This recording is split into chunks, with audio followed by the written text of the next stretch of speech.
오늘 두 번째로 우리 함께 나눌 것입니다. 지난주에는 스데반이 순교하는 그 과정 속에서 보면 그가 억울하게 조작되어진 증거를 가지고 신문을 받고 죽음에 이르기까지 갔던 것을 보게 되었죠. 그곳에서 스데반이 나타내 보여주었던 그 태도를 보았을 때 그 안에서 어떻게 그렇게 할 수 있었을까? 우리는 그것을 좀 집중적으로 보게 됐어요.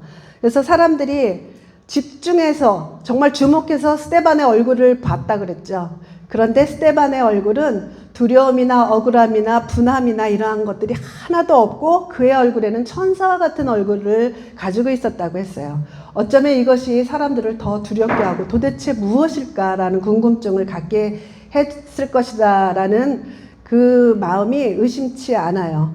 흔들림 없이 스데반은 끝까지 죽음에 이르기까지 변하지 않고 마음이 요동치 않고 늘 한결같은 평정함으로 갔다는 거죠. 그리고 마지막에 죽는 그 순간에까지도 그 사람들, 자기를 해하고 있는 그 사람들을 위해서 기도하고 있는 예수님과 같은 그런 모습을 보게 되었죠. 그것이 어떻게 가능한가? 너무나도 단순하게 그는 예수 그리스도를 사랑하는 마음이 있었기 때문이다 였죠. 예수 그리스도께서 나를 사랑하사 자기 몸을 버리셨던 예수님, 나도 그 삶을 예수님을 위해서 나도 그 몸을, 내 목숨을 버리기까지 하겠다라는 그 마음이 없이 이 모든 과정들에서 그런 태도를 보일 수가 없는 것이었죠. 그래서 살고자 하는 그 본능, 자기를 방어하고 싶어하는 그 본능까지도 거슬러서 하나님을, 오히려 예수님을 증거하는 자리로 삼았다는 것을 보게 되었죠. 그리고 또 한 가지는 그가 무엇을 바라보고 어디에 시선을 두었는가. 두 번째가 그것이었죠. 예수님을 봤다는 거예요. 예수님을. 그 순간에 그 정말 이를 갈고 있는 그들, 종교 지도자들을 보면은 누구라도 두려웠을 거예요. 모든 칼자루를 쥐고 있는 사람 앞에서 그들의 얼굴 표정을 보면은 정말 단 한순간에도 자신이 거기에서 이겨나갈 수 있다라는 생각은 아무도 못했을 거예요. 그런데도 불구하고 끝까지 갈 수 있었던 것은 그 스데반이 그들을 바라본 것이 아니라 하늘을 우러러 하나님을 봤기 때문이다라는 거예요. 하늘을 우러러 보았을 때 하나님께서 영안을 열어주시고 예수 그리스도께서 하나님 우편에 서서 그들을 보고 있는, 그를 보고 있는 것을 보게 되었던 거죠. 이와 같이 우리도 순교까지는 가지 않아도 우리의 삶 속에서 어떠한 상황이든지 믿음 때문에 흔들려지고 믿음 때문에 곤욕을 받고 하는 그러한 순간들이 올 수도 있습니다. 그러한 부분도 있고 또 우리의 살다 보면은 우리에게 닥쳐오는 여러 가지 현실적인 문제들이나 이러한 것들이 우리를 두렵게 할 때도 있습니다. 그럴 때 우리가 무엇을 바라봐야 하는가? 예수 그리스도라는 거죠. 우리가 주목하여 바라봐야 될 것은 상황이 아니라 하나님이다라는 것이에요. 이것이 우리들의 신앙과 그 믿음을 지키는 그 비결이고 비밀이다라는 것을 우리가 함께 나눴습니다. 그래서 오늘은 두 번째, 스데반을 통해서, 첫 순교자 스데반을 통해서 알려주는 그 비밀을 두 번째로 우리가 함께 나누겠습니다. 사도행전 8장 1절에서 3절, 그 뒤에 나오는 말씀이랑 계속 연결이 되는데 읽기는 우리가 이 말씀을 읽겠습니다. 1절에서 3절까지 우리 함께 읽겠습니다. 시작. 사울은 그가 죽임당함을 마땅히 여기더라. 그날에 예루살렘에 있는 교회에 큰 박해가 있어 사도 외에는 다 유대와 사마리아 모든 땅으로 흩어지니라. 경건한 사람들이 스데반을 장사하고 위하여 크게 울더라. 사울이 교회를 잔멸할새 각 집에 들어가 남녀를 끌어다가 옥에 넘기니라. 아멘. 아멘을 해야 할지 이런 상황에서 그래도 아멘입니다. 하나님의 말씀은 사실이기 때문에. 네, 스데반의 순교는 교회에 정말 큰 충격이었어요. 우리라도 그랬겠죠. 우리라도 굉장히 큰 충격에 휩싸였을 것 같아요. 매일 늘어나는 제자의 수, 정말 이제 교회가 메가처치가 될 수 있을 만큼, 지금 우리로 말하면 그런 처치가 될 수 있을 만큼 성장하고 부흥하고 있는 그 순간에 이 스데반이 죽임을 당한 것이에요. 예수 그리스도를 전하는 그 일들 때문에. 이것을 보면 막 타오르는 그 불길을 그야말로 살수 차량으로 그 불을 다 꺼버린 것 같아요. 그 강력한 그 살수 차량으로 그 불을 완전히 불씨까지 다 꺼버리는 것 같은 그러한 느낌일 것 같아요. 가만히 생각해보면 하나님이 그를 구해주지 못해서 구해주지 않은 것을 우리가 알게 되죠.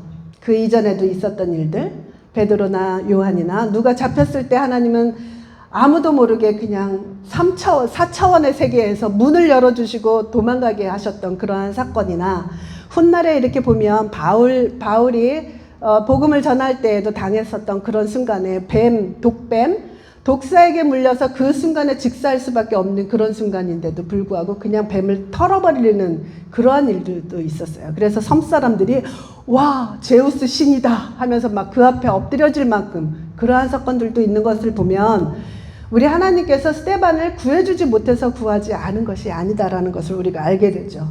그렇다면 스데반을 이렇게 일찍 너무 이르잖아요. 이제 막 복음을 전하고 이적과 표적과 이러한 것들이 나타나기 시작했는데 너무 이르게 이 스데반의 목숨을 거두어 가신 것, 왜 이렇게 빠르게 죽음으로 이끄셨을까? 우리가 한번 생각을 해봐야 되죠.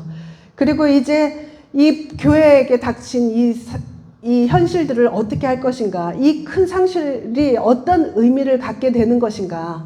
우리 함께 생각을 해봐야 되는 거죠. 스데반이 죽임당한 그날로 그 종교 당국은 그것을 기치를 발해서 그 힘으로 더욱더 큰 박해를 시작했다라고 기록하고 있어요. 더 그 분위기에 힘을 얻어서 이제 완전히 진멸을 해야 되겠다라는 그런 분위기로 박해를 시작했다는 거죠. 그래서 그 다음에 이루어지는 일들이 무엇인가? 그것이 바로 모든 사람들이 다 어디에요? 박해가 있어 사도 외에는 다 유대와 사마리아 모든 땅으로 흩어지니라. 예, 이렇게 흩어지더라는 것을 우리가 눈여겨봐야 돼요. 우리가 생각하기에는 사람들이 이 흩어지더라, 그리고 핍박이 있었고 모든 집안으로 들어가서 사람들을 끌어내고 하면 진짜 교회는 이제 끝났구나, 풍비박산이 났구나 라고 생각할 수도 있어요. 그런데 이것 뒤에는 아무도 모르는 하나님의 계획이 있었다는 것이에요. 우리가 그 계획을 봐야 되는 거죠. 그날에 예루살렘에 있는 교회에 큰 박해가 있어 사도 외에는 다 유대와 사마리아와 모든 땅으로 흩어지니라. 어디서 많이 듣던 얘기 아니에요? 그죠? 사도행전이 시작할 때 예수님이 승천하시기 바로 직전에 사람들에게, 거기 있던 모든 제자들에게 그 얘기를 했잖아요. 성령이 너희에게 임하시면 너희가 권능을 받고 예루살렘과 온 유대와 사마리아와 땅끝까지 나의 증인이 되리라 하신 그 말씀이 있었단 말이에요. 그런데 그 일이 지금 일어났다는 거죠. 사도 외에는 모두가 흩어져서 온 유대와 그리고 땅끝까지, 사마리아와 땅끝까지 흩어졌다는 것이에요. 그 말씀을 이루고 계신 것을 우리가 볼 수가 있는 것이죠. 그래서 지금 상황으로 봤을 때는 모든 것이 다 끝난 것 같고 사람들은 너무 절망할 것 같고 이렇게 부흥하기 시작했는데 그냥 그 순간부터 다 싹을 다 잘라버렸구나라고 생각할 텐데 그렇지가 않았다는 것이에요. 여기에 하나님의 그 비밀이 있다는 거죠. 예수님께서 죽으심으로 인해서 모든 인류에게 구원의 문이 활짝 열린 것처럼 스데반의 죽음으로 인해서 이제는 복음이 예루살렘에만 있는 것이 아니라 땅끝까지 가게 했다는 거예요. 불이 꺼진 거예요? 안 꺼졌죠? 더욱 확산된 거죠? 마치 건조한 봄에 봄바람에 의해서 불씨들이 이만큼 피었는데 확 가서 모든 지역에 다 불바다가 돼버린 것 같은 그러한 순간이 이루어졌다는 것이에요. 그래서 사울이 교회를 잔멸하려고 각 집으로 들이닥치며 사람들을 막 끌어내기 시작했어요. 그랬더니 사람들은 꽁꽁 숨는 것이 아니라 더 멀리 땅끝으로 가고 있었다라는 것을 보여주는 거죠. 완전하게 다 흩어지게 만든 거예요. 흩어짐이 때로는 우리가 공동체가 없어지고 와야 되는 그러한 순간이 올 때도 있어요. 그것은 죄로 인한 흩어짐이겠죠. 그런데 성령님께서 일부러 이 교회 예루살렘에 모여서 너무나 행복했었던 그 순간에 그것을 확 흐트러 버린 것은 이들을 통해서 복음을 전하려고 했었던 것을 볼 수가 있어요. 그리고 그 앞전에도 보면은 헬라파 유대인 하면서 헬라파 유대인에 대해서 언급이 있었죠. 헬라어가 통해야 땅끝까지 가는데 수월한 거예요. 그러니까 모든 것들이 예비가 되었다라는 걸 볼 수 있죠. 7 집사를 선발을 할 때도 보면은 헬라파 유대인들과 히브리파 유대인들과 골고루 섞어서 이렇게 하나님께서 조직을 했었던 것을 볼 수가 있어요. 그래서 첫 번째 그 다음에 나오는 것이 빌립의 이야기입니다. 빌립이 바로 헬라파 유대인이죠. 이름을 봤을 때 알 수 있는 것이. 그래서 먼저는 빌립이 가장 먼저 사마리아로 가서 복음을 전하기 시작했어요. 사마리아 하면 우리 생각나는 여인 하나가 있죠. 사마리아 여인, 그쵸? 수가성 여인. 우물가에서 예수님이 만났어요. 그래서 예수님이 그곳에 잠시 머물면서 복음을 전했었죠. 그 당시에 지금도 마찬가지고 그때도 마찬가지고 예수님 시절에도 마찬가지고 사마리아는 사람들 유대인들이 그 땅을 밟지도 않을 만큼 그곳은 더러운 땅이라고 생각을 했었어요. 그런데 예수님께서 일부러 그 땅을 찾아가서 수가성 사마리아 여인을 만났다는 거죠. 그 여인을 만나서 그 온 동네에 예수님이 복음을 전했었어요. 사람들이 복음을 다 받아들였었죠. 그런 것들이 있기 때문에 어쩌면 여기에 복음이 폭발했었던 것 같아요. 기본 바탕은 예수님께서 다 해놓으신 거죠.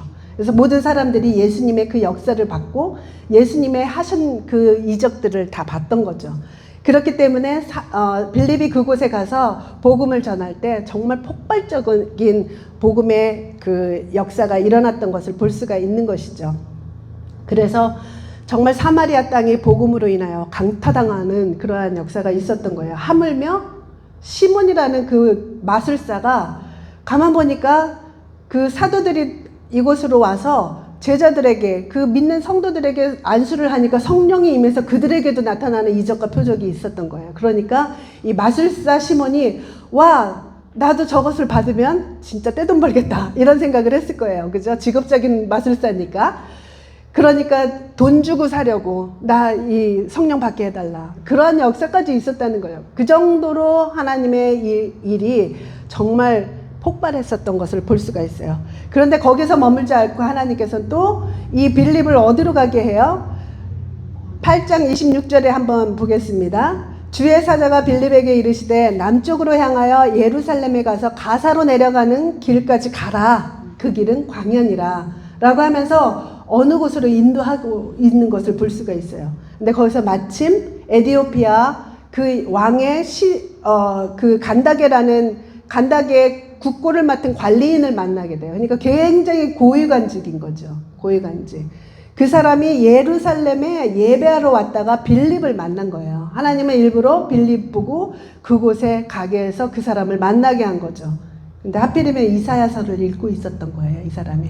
그 이사야서 지금 우리가 보면은 53장 우리 언젠가 언급했었죠. 이 유대인들은 지금도 이 53장에 나온 이 말은 랍비가 함께 읽는 거 아니고서는 읽지 못하게 금지장으로 챕터로 남아있다는 거예요. 왜냐하면 아무리 봐도 이것은 예수님하고 너무 똑같거든요. 예수님을 예언해 놓은 그 말씀이 그대로 이루어진 것이거든요. 근데 이 사람이 바로 그 말씀을 읽고 있었던 거예요. 그러면서 나중에 물어보기를 이것이 누구를 말하는 것이냐. 이 때는 그냥 딱 맞은 거죠. 그러니까 빌립이 예수 그리스도에 대해서 이야기를 해준 거예요. 그래서 그 내용이 그가 곤욕을 당하여 괴로울 때에도 그의 입을 열지 아니하였으며 마치 도수장으로 끌려가는 어린 양과 털 깎는 자 앞에서 잠잠한 양같이 그의 입을 열지 아니하였도다. 예수님이잖아요. 완전히. 예수님의 모습을 그대로 여기에다가 기록을 해놓은 거예요. 이사야서에 이미 구약에. 그것을 읽고 있으니 이것을 설명만 하면 금방 알아듣는 거죠. 그래서 이디오피아에 이렇게 또 복음이 전달되어지는 계기가 되었다는 거죠. 그래서 요즘에 보면은 이 이디오피아에 있는 이 사람이 어떻게 예배하러 예루살렘까지 왔을까 이런 의문들이 있는데 우리 다 알다시피 솔로몬과 시바 여왕의 사이에서 난 사람들이다 이렇게 보통 지금 알려져 있죠. 그래서 지금 현재에도 보면은 이디오피아에 어떤 유대인이라고 자칭하는 그들의 그룹이 있다는 거예요. 그래서 그 사람들이 이스라엘로 귀화하기 위해서 기다리고 있는 사람이 지금 현재도 14,000명 정도 신청을 해놓은 상태로 있다는 거예요. 그러니까 이만큼 우리는 하나님의 그 지혜와 계략과 그것을 알 수가 없어요. 하나님은 이 일들을 통해서 어떤 일을 하시는지 우리는 알 수가 없는 거죠. 빌립도 가서 이디오피아 그 사람을 만나서 전했을 뿐인데 그 사람을 통해서 그 모든 마을이 예수님을 믿게 되는 동기가 됐는지를 알 수가 없었죠. 그러나 그렇게 되었다는 거예요. 그래서 이와 같이 하나님께서는 빌립을 통해서 사마리아와 그리고 이디오피아까지 이렇게 복음이 전해지게 하셨죠. 그리고 난 다음에 바울을 한번 봐야 되겠어요. 우리 누구죠? 처형당하는 그 모든 순간에 보면은 바울이 살짝 언급이 되어 있어요. 살짝. 먼저는 스데반을 돌로 치는 사람들의 옷을 맡아주는 사람으로 잠깐 나와 있어요. 그리고 오늘 1절 읽을 때 사울이 나중에 바울이라고, 그 이름은 헬라식이냐 아니면 히브리식이냐 그 발음 차이인 거예요. 뭐 회개를 했기 때문에 바울이다 뭐 이렇게 말하는 것이 아니라 그것이 바울이 나중에는 이제 훗날에 로마로 다니고 하니까 바울이라는 그 로마식으로 발음을 하는 거죠. 이 사울이 이 스데반의 죽음을 마땅히 여겼더라 1절에서 그냥 이렇게 언급을 하고, 그리고 난 다음에 핍박이 시작되자 사울이 적극적으로 사람들을 잡아다가 체포하고 하는 그런 일들을 보게 되는 거죠. 그래서 이때 보면은 바울이 우리는 예수님을 만났기 때문에 당연히 바울이 회개를 하고 그리고 복음을 전하는 자로 변했었죠. 그런데 그 이전에 이것을 한번 보기를 원해요. 자기 자신이 예수님을 만났다라는 것을 증거를 하는 장면이 나오는데 사도행전 26장 14절에 보면은 26장 14절에 보면은 이 아그리빠 왕 앞에서 내가 예수님을 만난 자신이 예수님을 만난 그 순간에 예수님께서 자신에게 한 말을 기록해 놓은 게 있어요. 왜 이 앞에 있는 것을 안 찾고 이것을 찾았느냐면 여기에 나온 단어가 하나가 있기 때문에 그렇습니다. 자, 우리 함께 읽어볼까요? 14절 시작. 우리가 다 땅에 엎드려짐에 내가 소리를 들으니 히브리 말로 이르되 사울아 사울아 내가 어찌하여 나를 박해하느냐 가시체를 뒷발질하기가 내게 고생이니라. 예수님이 지금 바울에게 하신 이야기가 이 말씀인데 여기에서 가시체를 한번 봤으면 좋겠어요. 가시체라는 것은 이렇게 찾아보니까는 그 사진을 보니까 긴 막대 끝에 갈고리 같이 굉장히 날카로운 뼈나 아니면 금속 같은 것을 달아놓은 거예요.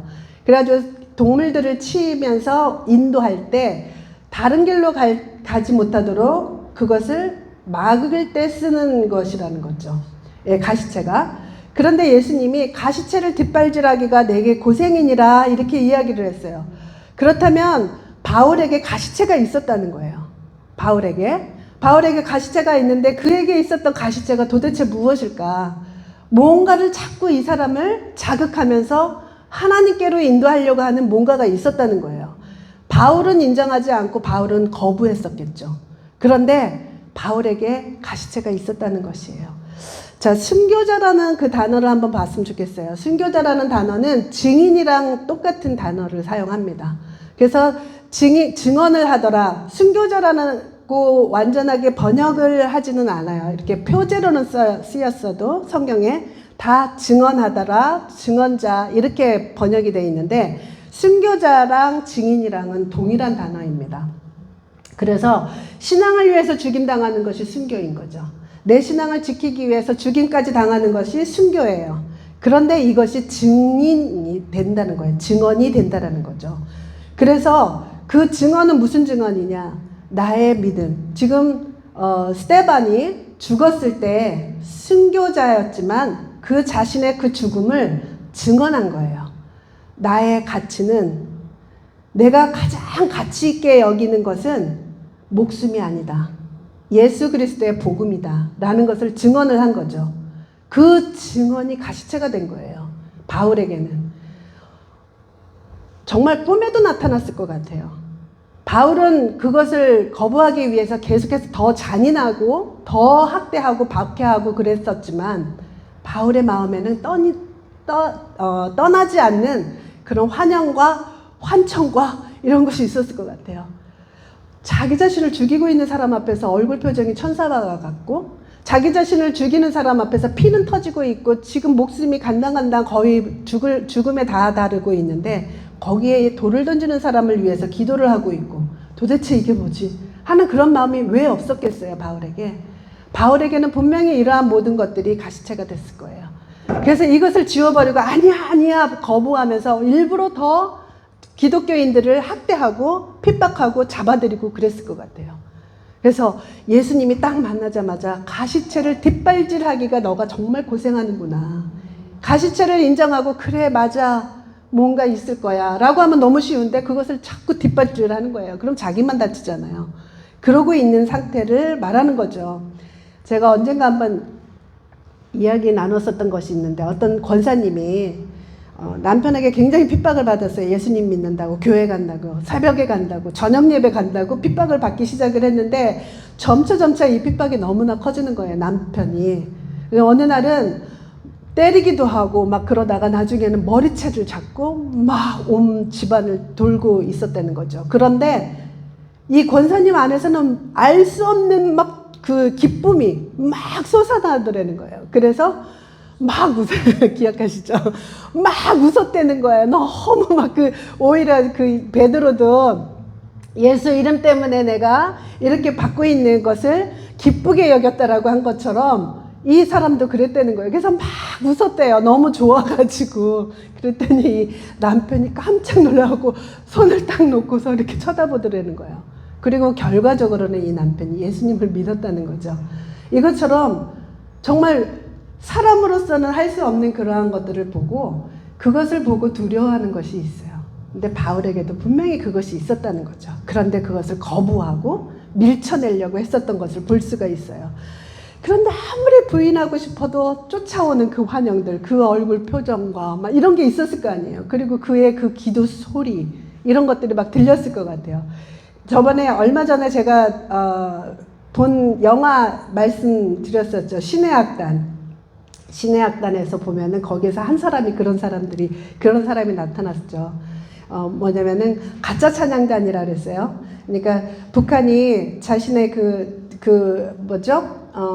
대북 제재 때문에 그 NGO에 이렇게 협조를, 그러니까 뭐라 그랬죠? 그거 보고 그 돈을 받을 수가 없는 거예요. 그런데 조건이 뭐였다고?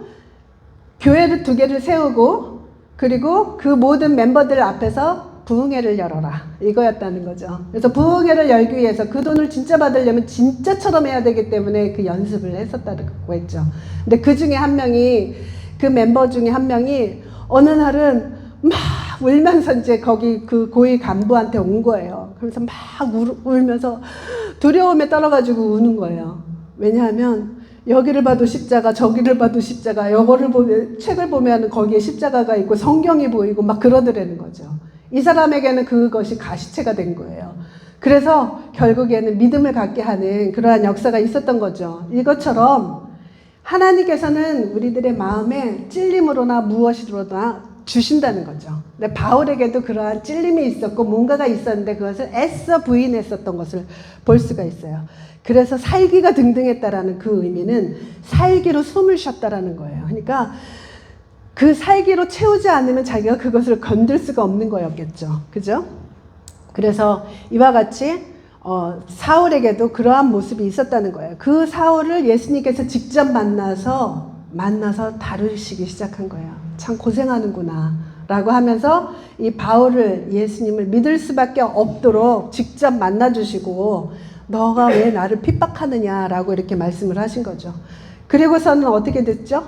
그는 정말 복음을 위해서 자신의 모든 삶을, 지금까지 살았던 모든 자기가 취하고 누렸던 지위나 바리새인의 자기 학위와 그리고 여러 가지 자기가 가지고 있었던 모든 기득권이나 이러한 것들을 배설물로 여기고, 그리고 오직 예수 그리스도의 그 십자가 복음을 위해서 자신의 모든 인생을 바쳤던 사람이 되었다는 거죠. 그리고 그뿐만이 아니라 이 바울을 통해서 신약 성서가 그렇게 많이 쓰였다는 거예요. 그래서 땅 끝까지 가라고 그 이방 선교를 위해서 부르심을 받았지만 땅 끝까지 가지 못했었던 것들을 지금 가고 있어요. 이 성경을 통해서 다른 사람들이 이 복음을 전하는데 쓰고 있죠. 그러니까 바울은 자기 몸이 가지 못한 그 땅 끝까지 지금은 그가 쓴 그 글을 통해서 성경을 통해서 그렇게 땅 끝으로 복음이 전해지고 있다라는 거죠. 그래서 스데반의 죽음은 교회를 말살시키려고 하는 그 악한 영에 의해서 그런 것이 아니라 죽음을 하나님께서 허락하신 거예요. 그래서 하나님께서는 이 복음 확산을 위해서 필연적으로 필요한 그 미라를 선택하신 거죠. 그래서 이 스데반의 죽음은 바로 그 미랄이 되었다라는 것이죠. 그리고 예수님께서 말씀하신 성령이 너희에게 임할 때 예루살렘과 온 유대와 사마리아와 땅 끝까지 증인들이 필요한데 이 일을 위해서 촉발되는 그 불씨가 된 거예요. 그래서 세상으로 퍼져나가게 하신 것. 그래서 하나님께는 이와 같이 하늘의 미랄이 되고 촉발되는 불씨가 되었다고 한다면 누군가에게는 바울과 같이 가시체가 되었던 거죠. 이 사람이 취했던 태도와 말과 기도와 이러한 것들로 인해서 누군가에게 양심이 찔리게 만들고 무엇인가 올바른 길을 선택할 수 있는 기회를 줬다는 거예요. 물론 바울은 그것을 선택하지는 않았지만 이와 같이 순교는 증인이기 때문에 자신의 그 순교적인 그것이 증거가 되었다라는 거예요. 누군가에게. 그래서 나의 최고의 가치는 예수 그리스도다. 십자가의 복음이다. 라고 이야기한 것이 증인이 된 거죠. 그리고 또 그 자신에게도 물론 무엇이 있었는가. 그 사람의 이름이 스데반이잖아요. 스데반의 이름이 왕관이라는 뜻이 있어요. 그래서 그 왕관이 정말 이름대로 첫 순교자라는 왕관을 쓰게 됐고 그리고 이 복음을 위해서 불씨가 되게 했던 그 왕관을 쓰게 됐어요. 그래서 하나님에게도 그리고 누군가에게도 그리고 자기 자신에게도 이와 같이 유익이 되었다라는 것을 볼 수가 있죠. 그래서 우리들의 삶에서 한번 보기를 원해요. 우리들의 삶 속에서도 보면은 여러 종류의 비극과 그리고 고난이나 어려움이나 이러한 것들이 있을 수 있어요. 슬픔이나 뭐 이런 것, 이해하지 못하는 일들이 벌어지기도 합니다. 그런데 신앙인으로서 하나님 앞에 온전하게 서 있는다면 이 어떠한 것도 때로는 진짜 이 교회가 멸할 것 같아 보였던 그 순간이라 할지라도 하나님은 그 뒤에서 역사하셨잖아요. 그것처럼 우리들의 삶에서도 그 어떠한 것이 낭비되지 않는다는 거예요. 하나님은 그 일들을 통해서 분명히 무엇인가를 하고 있다는 것이에요. 그것은 내가 온전하게 하나님 앞에 서 있을 때 그리고 내가 신앙 양심을 지키기 위해서 무엇인가를 선택하고 무엇인가를 버리고 포기했을 때 이러한 모든 것들은 하나님께서 미랄로 사용하셔요. 분명히 우리들의 삶이 정말 이해 안 될 때가 많아요. 나 그렇게 잘 살아왔는데 하나님 앞에 정말 산다고 정직하게 산다고 하나님 앞에 신실하게 믿음으로 산다고 살았는데 그런데도 불구하고 우리에게는 닥치는 어떠한 일들이 있죠. 근데 그것이 해석이 다 되기 전까지는 우리가 절대로 평가할 수는 없는 거예요. 하나님은 그 뒤에서 무슨 일인가를 하고 계신다는 거죠. 그 일들을 통해서 무엇인가 땅에 미랄을 심어 놓은 것이 되고 그것을 통해서 내 눈으로 볼 수 없지만 무엇인가 하나님께서 하고 계신다는 것이에요. 그래서 내 세대에서는 볼 수 없는 것이라 할지라도 다음 세대까지 하나님은 그것을 절대로 버리지 않는다라는 것을 우리가 믿어야 되는 거죠. 우리는 대체로 눈에 보이는 어떤 결과로 평가하고 싶어 해요. 그래야 우리가 알 수 있기 때문에. 그런데 눈에 보여지는 그 가시적인 어떤 결과가 있던 없던 크건 작건 상관이 없다는 것이죠. 우리의 믿음을 위해서 지켜나왔던 그 어떠한 행동들 하나하나는 하나님께서 절대로 버리지 않으신다는 거. 우리가 꼭 그것을 기억해야 되겠습니다. 그래서 나의 어떤 믿음의 행동들, 믿음의 언어들, 내가 그 믿음 때문에 하나님 앞에서 내가 하나님을 사랑하는 자로서 크리스찬으로서 나는 절대로 이것을 할 수가 없어. 아니 나는 이것을 해야 돼 하는 그러한 선택과 버림의 그러한 모든 일들이 때로는 어려워요. 쉽지는 않습니다. 그러나 그것이 하나님께서는 미랄로 사용하시기도 하고, 누군가에게는 그 모습을 보면서 와, 저 사람 저렇게 지금 살 수 없을 텐데 이런 일을 당하고도 저렇게 꿋꿋하게 하나님 앞에 예배드리러 나가네, 이러한 모습을 보고 가시체가 될 수 있어요. 그들을 도전시켜주고 도전받게 하는 그러한 일을 하는 거죠. 그래서 열매가 아무것도 없어 보이는 그 순간에도 하나님은 일하고 계신다는 거 우리 꼭 기억했으면 좋겠습니다. 그래서 어느 때는 나 정말 전도도 많이 안 했고 열매도 별로 없는 것 같고 내 삶에서 아무것도 이루어 놓은 것이 없는 것 같아 보이는 그러한 삶, 때로는 하다못해 내 자녀들에게 믿음이 전수되지 않은 것 같아 괴롭고 하더라도 내가 하나님 앞에 온전한 모습으로 서 있기만 한다면 그 또한 하나님은 그 속에서 역사하신다는 거예요. 그래서 내 눈에 보이지 않는 것이라 할지라도 하나님은 일하고 계신다는 그 믿음을 갖기를 원합니다. 우리 오늘 이 말씀을 생각하면서 내 삶에서 적용하기를 원합니다. 순교는 우리 삶에서 어떤 큰 것만을 말하지 않아요. 우리에게 누군가가 목숨을 요구할 만큼의 우리에게 핍박을 하거나 그렇지는 않습니다. 작은 것부터 시작입니다. 우리의 삶 속에서 내가 신앙인이기 때문에 내가 신앙의 가치를 두고 이것을 해야 하고 또는 이것은 하지 말아야 하고 선택과 버림을 하는 그런 모든 과정 속에서 하나님께는 영광이 되고 하나님은 그것을 반드시 미랄로 사용하시고 복음을 전달하는 그 불씨로 사용하실 것입니다. 그리고 누군가에게는 이 모든 나의 행동과 삶과 이러한 모든 것들이 그들의 마음 가운데 심어지게 할 거예요. 그들의 마음에 맴돌면서 저 사람은 저렇게 했는데, 저 사람은 이런 상황에서도 불평하지 않았는데, 저 사람은 이런 상황에서도 끊임없이 하나님께 나아가서 예배하고 또 하나님께 찬양하고 삶을 드리던데 하는 그러한 모습으로 비춰질 것입니다. 그리고 물론 자기 자신에게도 언젠가는 하나님을 만나면 우리 주님께서 착하고 충성된 종아 라는 그런 말을 우리는 들을 거예요. 그런 면류관을 씌워줄 것입니다. 어느 것 하나 믿음으로 하는 행위를 하나님은 낭비하지 않습니다. 믿음의 행위 모든 것을 담아서 그것을 사용하십니다. 우리 이것을 생각하면서 우리 기도하기를 원합니다. 내 신앙의 가치 때문에 포기해야 될 것이 무엇인가? 그리고 대신 선택해야 할 것은 무엇인가? 그리고 나의 신앙의 가치를 내 삶으로 보여줄 수 있는 것은 무엇이 있을까? 내 자녀에게, 내 친구들에게, 또 내 주변에 만나주는 사람들에게 나는 내 삶을 통해서 나는 이것이 최고의 가치야. 스데반이 목숨을 버리면서까지 십자가 복음을 붙들은 것처럼 바울도 자신의 모든 것들을 배설물로 여기고 십자가의 복음을 가지고 일생을 사는 것처럼 우리의 삶을 통해서 보여줄 수 있는 것은 무엇일까? 우리 생각하면서 우리 하나님께 기도하기를 원합니다.